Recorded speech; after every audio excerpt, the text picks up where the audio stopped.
नमस्कार दोस्तों, मैं हूँ रुचि भैराली। हिंदू धर्म दर्शन पॉडकास्ट में मैं आपका बहुत बहुत स्वागत करती हूँ। दोस्तों, आपने हमारे पिछले पॉडकास्ट को बहुत प्यार दिया, बहुत सराहा। उसके लिए आप सभी का तहे दिल से बहुत बहुत शुक्रिया। आज एक बार फिर धर्मगुरु डॉक्टर HS रावत हमारे साथ हैं, जो ना जाने कितने सवाल जो मन में हमारे चलते रहते हैं उनके जवाबों के साथ हमें शांत करना चाहते हैं।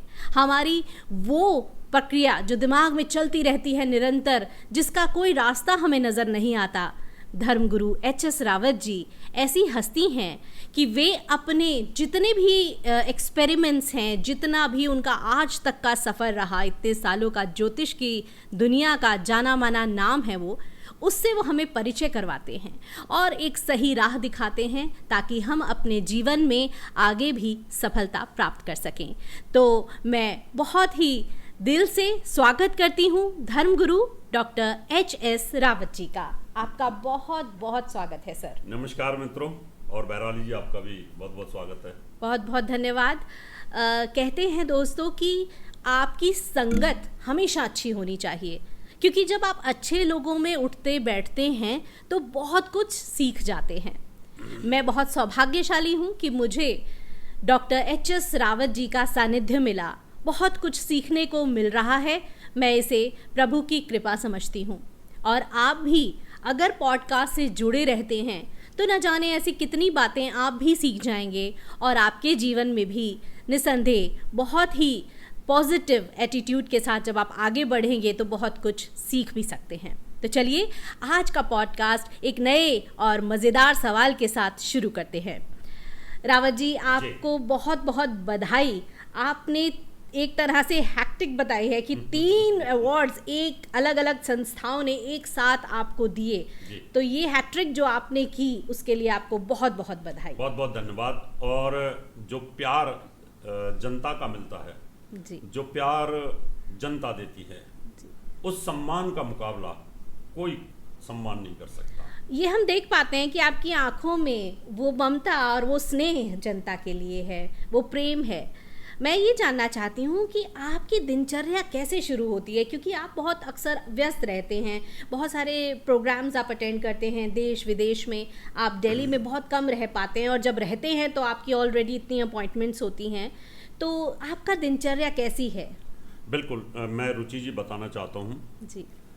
मनुष्य को, एक स्वस्थ मनुष्य को 24 घंटे में से 6 घंटे से 5.5 घंटे की नींद बहुत होती है जी।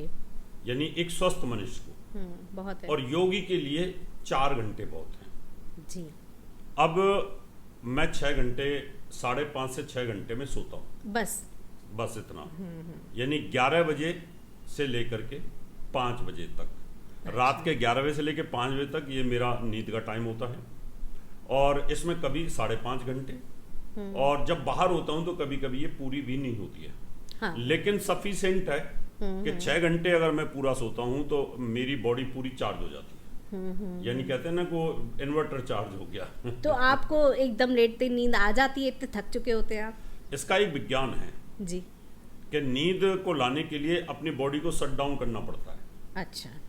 यानी बॉडी को अगर आपने कमांड दे दिया कि सो जाओ, तो विद इन 5 मिनट और 2 से 3 मिनट, ज़्यादा से ज़्यादा 5 मिनट में बॉडी सो जाती है। मैं अगर कमांड देता हूँ अपनी बॉडी को और कोई चिंता नहीं है तो मैं 5 मिनट के अंदर अंदर सो जाता हूँ। और वो तरीका सोने का मैं आपको बता देता हूँ, और बाकी मैं दिनचर्या आपको बताऊँगा कि जब आपको लगता है कि 11 बज चुके हैं और मुझे 11:05 तक सोना है जी, तो आपको अपना सीधे आपको लेटना है।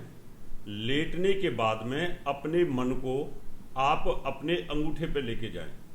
हाथ के अंगूठे पर नहीं, पैर के अंगूठे पर लेकर जाना। पैर के अंगूठे पे लेके जाना है, और आपको दोनों आंखों को ऐसे अंगूठे के पैरों से लाते हुए धीरे धीरे धीरे धीरे धीरे धीरे धीरे धीरे धीरे धीरे धीरे धीरे धीरे यहां पर आपको नेत्रों पे लाना है। दोबारा से फिर इसी प्रकार से धीरे धीरे धीरे धीरे धीरे अंगूठे के पैरों तक जाना है। ये आप 4 या 5 बार करेंगे, आपको कितनी भी चिंता हो तो आप सो जाएंगे। बहुत अच्छा था। मुझे लगता है बड़ा आसान है, किया जा सकता बहुत है। आसान है ये। जिनको नींद नहीं आती है जी। उनके लिए बेस्ट तरीका है कि आप सिर्फ अपने मन को अपने शरीर के अंदर घुमाइए और सिर तक लेके जाइए, आपको नींद आ जाएगी। जी। अब मैं आपको दिनचर्या बताता हूँ। मैं 5 बजे उठता हूँ जी। 5 में कभी 4:30 होते हैं, कभी 5:30 भी होते हैं। अगर 10:30 हो गया तो 4:30, और 11 बजे सो गया तो 5 बजे। 5 बजे जगने के बाद में मैं फ्रेश होता हूँ।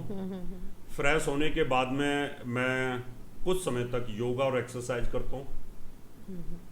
योगा एक्सरसाइज करने के बाद में फिर चाय आ जाती है जी। 6 बजे के करीब। 6 बजे यानी 1 घंटे योगा वगैरह किया। और फिर इसी बीच में फिर मैं 15 से 20 मिनट का ध्यान करता हूँ। लंबा चौड़ा नहीं कि मैं बहुत लंबे समय तक ध्यान में बैठा। मैं ध्यान करता हूँ चाय पीने के बाद में, कि चाय पीने से बॉडी थोड़ी सी हीट अप होती है और आप की जो ठंडी अवस्था में आपके सेल्स होते हैं वो एक्टिव हो जाते हैं। अच्छा, ये भी रीजन है कि ये भी चाय है। पी के ही करना है? नहीं, ऐसा कुछ नहीं है। बहुत सारे लोग खाली पेट भी करते हैं, लेकिन कईयों को हैबिट हो जाती है। तो मुझे हाँ, बहुत पहले से एक हैबिट है ये। जी। और उसके बाद में फिर मैं ध्यान की अवस्था में जाता हूँ। और ध्यान की अवस्था में जाने के बाद मेरा जो मन है वो भ्रमण करता है अंतरिक्ष में। मैं चारों युगों में फिर भ्रमण करता हूँ। मैं सतयुग में भ्रमण करता हूँ, उस समय की घटनाओं पर भ्रमण करता हूँ, फिर त्रेता में, फिर द्वापर में और कलयुग में, और आज के हालात पर भ्रमण करता हूँ। कभी कभी डेली के हालात पर भ्रमण करता हूँ कि ऐसा क्यों हुआ। फिर उसका रिसर्च और मंथन करता हूँ। मेरे हाथ में फिर मोबाइल होता है। पहले तो कापी और पेन मेरे सिर के पास रखे रहते थे, लिखता था। लेकिन अभी मोबाइल ने बहुत बड़ी फैसिलिटीज दे दी है, तो आप फटाफट उसको निकालते हैं और लिख लेते हैं। अभी आप हाथ से टाइप करना चाहें तो कर लें, नहीं तो ये मोबाइल है, इसके अंदर एक ये जो होती है ना पेंसिल, इससे मैं फिर इसको लिख लेता हूँ इमरजेंसी में। लिख करके फिर मैं उसका कोट तैयार करता हूँ। क्या आज का कोट डेली पिछले जब से ये फेसबुक चालू हुआ है तब से लगातार मैं कोट लिख रहा हूँ। जी, आप फेसबुक पे भी शेयर करते हैं, मैंने भी पढ़े हैं, बहुत अच्छे कोट। पहले सिंपल कोट आते थे जी। जब से ये वॉइस आ गया तो फिर वॉइस नोट भी आ जाते हैं उसके अंदर। वो कोट लिखने के बाद में उसके बाद जो मुझे पब्लिक को, जनता को ज्ञान उस समय मुझे कुछ आया, अगर मान लो कोट का कोई ज्ञान ध्यान में आ गया तो कोट मैंने लिख दिया। अगर मुझे कोई लंबा ब्रह्म ज्ञान का दिमाग में आ गया तो वो ब्रह्म ज्ञान का कोट लिखता हूं। जैसे आज मैं सुबह ध्यान में था, आज मीन्स जब ये आज जिस समय में रिकॉर्ड कर रहे हैं, जी जी जी, उस समय जब मैं ध्यान में था तो मेरे दिमाग में आया कि वेद मंत्र, ये वेद मंत्रों का रहस्य क्या है। ये फिर मैंने उसको लिखा कि ये वेद मंत्र 3 तरीके से काम करते हैं। उसमें विज्ञानवाद पर लिखा, फिर मैंने अलौकिकता पर लिखा, उसको आध्यात्मिकता पर लिखा कि वेद मंत्रों को हम 3 प्रकार से कहीं ना कहीं, और वो काफी लंबा चौड़ा मैंने लेख लिख दिया कि वो कैसे काम करता है। और मुझे पता ही नहीं था कि आज रुचि जी पॉडकास्ट में ये सब चीजें पूछेंगी। तो आज मेरे ध्यान का विषय यही था। और फिर उसके बाद इतना करने के बाद में फिर मेरा स्नान होता है जी। स्नान करने के बाद ब्रेकफास्ट होता है और फिर मैं सीधा ऑफिस आता हूँ। ऑफिस आने के बाद मैं पंचांग खोलता हूँ, कंप्यूटर पे बैठता हूँ, और उसके बाद फिर मेरी रिसर्च चालू होती है कि ब्रह्मांड के अंदर यूनिवर्स में कौन सा ग्रह चेंज हो रहा है और वो कौन सा ग्रह चेंज होकर के अंतरिक्ष में क्या प्रभाव डालने वाला है, और उसका हमारे संसार की होने वाली घटनाओं पे क्या प्रभाव पड़ेगा। जैसे चंद्र ग्रहण था, सूर्य ग्रहण था 8 अप्रैल को, मैंने 7 अप्रैल को रिसर्च किया और फिर मैंने उसमें भविष्यवाणी की। उसमें से 5 भविष्यवाणी सटीक हो चुकी हैं। तो ऐसे फिर उसको रिसर्च करता हूँ। उसके बाद फिर रिसर्च करने के बाद उसको नोट डाउन करते हैं, और फिर कंप्यूटर, कैमरामैन, हमारा एडिटर, हमारा कैमरामैन, लाइटमैन, ओके, और फिर उसके बाद शूटिंग शुरू, और उसकी फिर एडिटिंग, उसके बाद शाम को फिर उसको दिन में फिर अपॉइंटमेंटें होती हैं, फिर उनकी अपॉइंटमेंटें करते हैं। बीच बीच में टीवी की डिबेटें आती रहती हैं, उन डिबेटों को करते हैं, और इसी प्रकार से ये क्रिया चलती है। फिर मैं शाम को वॉक करने के लिए जाता हूँ। वॉक के लिए भी आप समय निकालते हैं? वॉक मेरी मस्ट है। अभी तो थोड़ा पैर में तकलीफ हुई है तो कम जा पाता हूँ, लेकिन वॉक पिछले 20-25 सालों से कंटिन्यूस है। और शाम को मैं 1 घंटे की, पौने घंटे की वॉक करता हूँ। वॉक करने के बाद फिर 8 बजे मैं शाम को खाना नहीं खाता। मैं फ्रूट लेता हूँ, दूध लेता हूँ, हल्का कभी कभी ऐसे बाहर होता हूँ तो ले लेते हैं। और उसके बाद में फिर 8:30 बजे से लेकर के 10:30 तक फिर मेरी स्टडी रहती है। अच्छा। फिर रात को स्टडी होती है। आधे घंटे के अंदर मैं उसका चिंतन करता हूँ, मैंने पढ़ा क्या। क्या पढ़ते हैं आप? उसके अंदर वेद अध्ययन है, पुराणों का अध्ययन है, ज्योतिष का अध्ययन है, मेडिकल एस्ट्रोलॉजी है, और इसमें जितनी कुंडलियां दिन में मैं देखता हूँ जी, फिर उनका चिंतन और अध्ययन करता हूँ। रिसर्चेज आती हैं और उसमें फिर यही देखता हूँ। और साथ में उन मंत्रों को सोने से पहले आधे घंटे पहले वेद मंत्रों को मैं याद करता हूँ, जिससे कि वो हमेशा ताजा बने रहें। और जैसे ही सुबह जब मैं सोता हूँ तो मेरी नींद तो वेद मंत्रों के साथ ही आ जाती है। मैं जब सीधा सोता हूँ तो मैं मंत्र जप कर रहा होता हूँ और मंत्र करते करते करते करते मुझे नींद आ जाती है। और मुझे जो मैंने आपको बताया ना कि पैर के अंगूठे से लेके सिर तक, ब्रह्मरंध्र तक, इस प्रकार से मुझे जानने की जरूरत नहीं होती है। वो तभी जरूरत होती है कि जैसे रात को 3 बजे फ्लाइट आई और आने के बाद नींद नहीं आ रही है, तो उस समय हम उस प्रयोग को करते हैं। वो साइकिल बिगड़ा होता है, साइकिल बिगड़ा होता है, तब उस समय इस प्रयोग को करते हैं। अन्यथा मैं शाम को सोते वक्त मैं अपने वेद मंत्रों का चिंतन जरूर करता हूँ। जैसे ऋग्वेद का मंत्र है उसका चिंतन किया, यजुर्वेद का मंत्र है उसका चिंतन किया, सामवेद का किया, उन मंत्रों को चिंतन करता हूँ। और जो हमारे कर्म कांड के वेद मंत्र होते हैं उनका चिंतन करता हूँ। उनको मनन करते करते मुझे तुरंत नींद आ जाती है और सुबह जब फिर जगता हूँ तो फिर वो मंत्र तरोताजा होते हैं। तो ये मेरी दिनचर्या होती है। मैं 6 घंटे सोता हूँ, 6 घंटे से ज़्यादा सोता नहीं।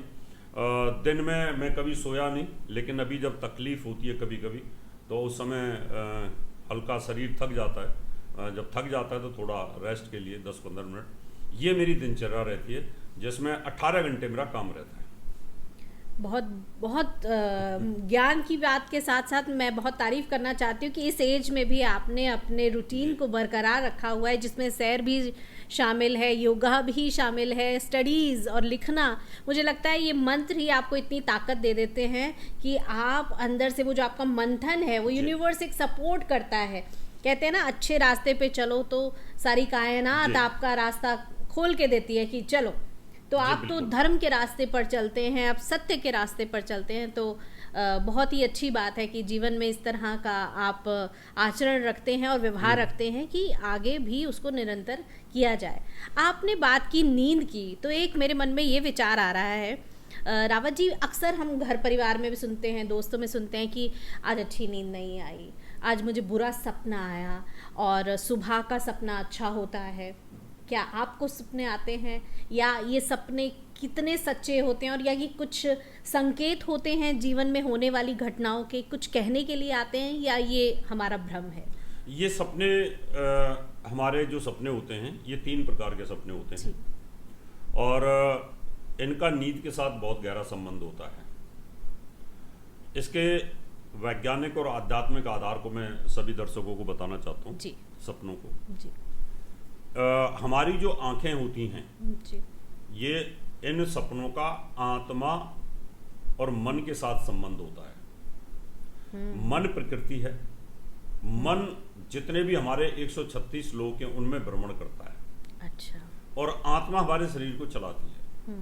जब अभी दिन में हम जो पॉडकास्ट शूट कर रहे हैं, इस समय हमारी जो आत्मा है उसका वास आंखों पर है। आंखों पर है।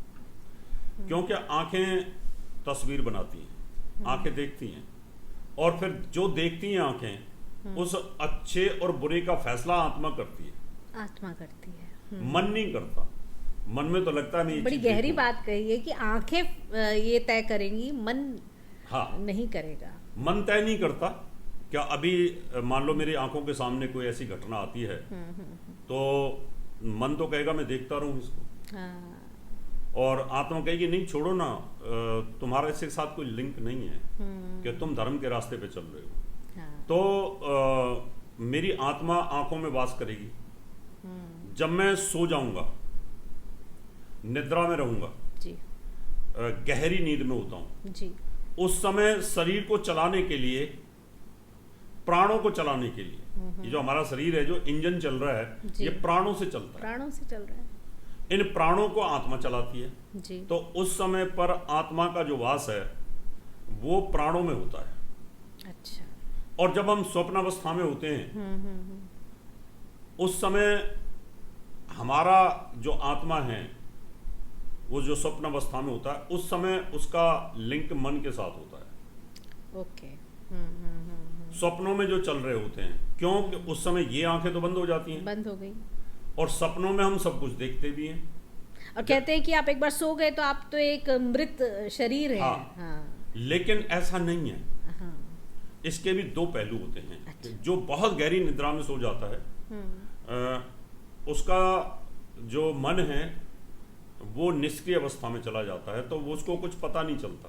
ठीक है। इसलिए स्वान निद्रा, कुत्ते जैसी निद्रा जिस व्यक्ति की होती है उसको सब पता रहता है। उसको सपने भी जो दिखते हैं उनको वो समझ रहा होता है, स्टडी कर रहा होता है, मुझे सपना दिख रहा है और मुझे रिसर्च करनी है सपने की, ये मुझे कुछ कहने आया है। मुझे कुछ कहने आया है। कई बार ऐसी नींद आ रही होती है कि आपको पता है कि मुझे सपना आ रहा है, आपको ये पता चलता है कि मुझे सपना आ रहा है और उस सपने को मैं चाहता हूँ ये कंटिन्यूअस रहे। बिल्कुल बिल्कुल, आपने सही बात कही। कई बार मैं आपको बीच में टोक रही हूँ, मेरे साथ खुद ऐसा होता है कि अपने बेडरूम में कोई आ गया, मान लीजिए कोई काम करने आ गया या कुछ किसी कारण से आ गया और आप सपने में हैं और आपको पता है आपको उठ के ये काम करना है, ये काम कर, लेकिन आप उठना नहीं चाहते, आप उस सपने को कंटिन्यू करना चाहते। बिल्कुल सही। तो जो सपने होते हैं जी, गहरी नींद में सपने आते हैं और एक हमें जो सपने होते हैं अर्ध निंद्रा में होते हैं, कम नींद में होते हैं, और एक हम जागृत अवस्था के सपने भी देख रहे होते हैं। तो जिस समय पर आत्मा मन के अंदर वास कर रही होती है और मन 136 लोकों में भ्रमण करता है, वो प्रकृति है, प्रकृति सभी लोकों में, वो सूर्य लोक पे, चंद्र लोक पे, पृथ्वी लोक पे, सभी लोकों पे तो भगवान का जो वेबसाइट है god.com, वहां पर सभी लोग 136 लोगों की मनों का लिंक होता है, वहां आत्मा का लिंक होता है। ध्यान के साथ सुनना। अभी मैंने दिन भर काम किया, 18 घंटे में काम करता हूं, 18 घंटे जो काम करता हूं ये मेरी मेमोरी जो होती है कहीं ना कहीं सेव होती है, संचित होती है, और वो भगवान की साइट में होती है god.com में।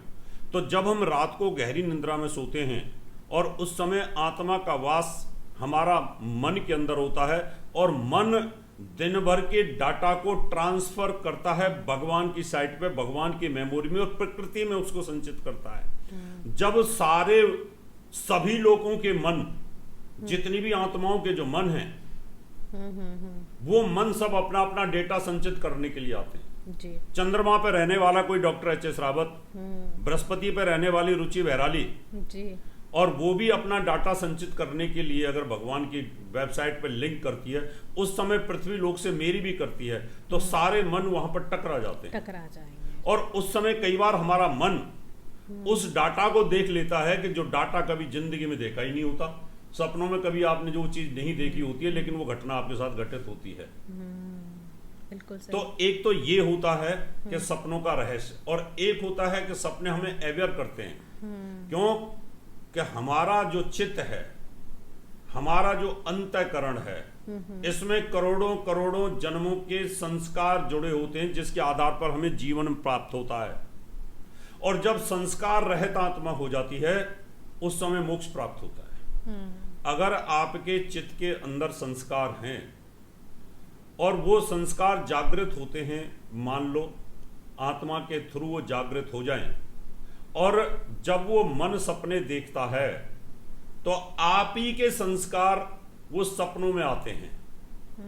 मेरे ही संस्कार मेरे सपनों में आते हैं और मुझे दिख रहा है कि 6 महीने बाद मेरे साथ दुर्घटना होने वाली है, क्योंकि वो दुर्घटना के संस्कार ऑलरेडी संचित मेरे मन के अंदर हैं। इसलिए जो सपने हमारे चित्त में एक्टिवेट होकर के आत्मा के माध्यम से दिखाई देते हैं, वो सपने सच होते हैं। वो सच, उन सपनों को लेकिन हम भूल जाते हैं। अगर आपने उसी समय कमांड दे दी, अपने आप रात को सोते वक्त एक कमांड दे दो कि मुझे जो सपने आए मुझे याद रहें, तो आपको जैसे ही सपना याद आना शुरू होगा, आपको मेमोरी में सेव होना शुरू हो जाएगा और आपको सपना याद रहेगा। लेकिन सुबह सुबह 4 बजे ब्रह्म मुहूर्त में जो सपने आते हैं, उस समय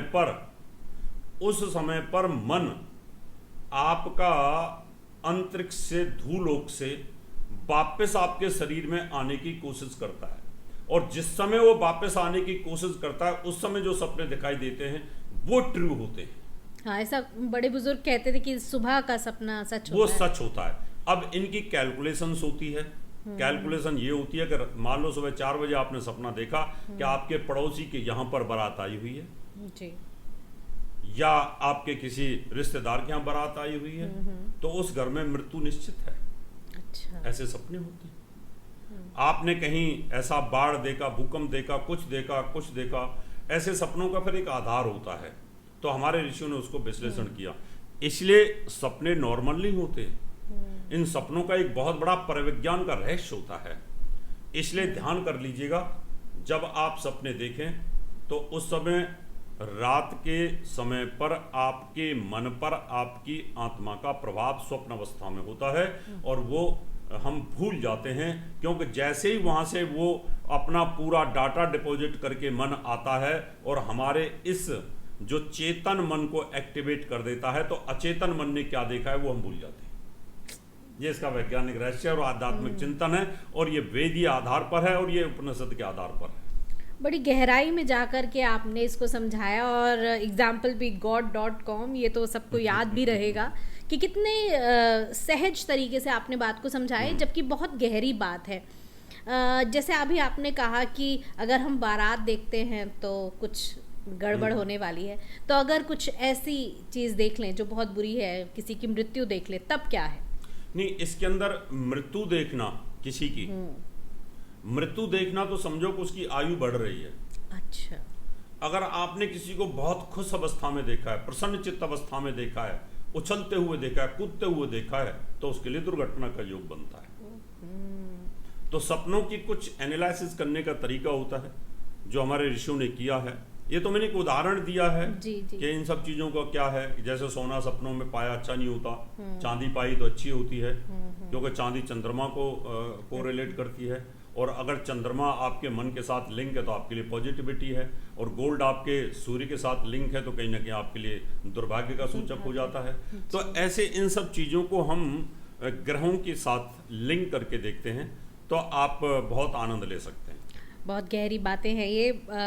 उम्मीद करती हूँ सबको समझ में आ रही होगी, और अगर नहीं समझ आई तो रिवाइंड करके बार बार सुने, ताकि आपको इसका साइंटिफिक रीज़न समझ में आए, क्योंकि सपने तो हम सबको आते हैं, चाहे गहरे नींद हो, कभी कभी ज़रा सी 5 मिनट की नींद में ही एक सपना आ जाता है।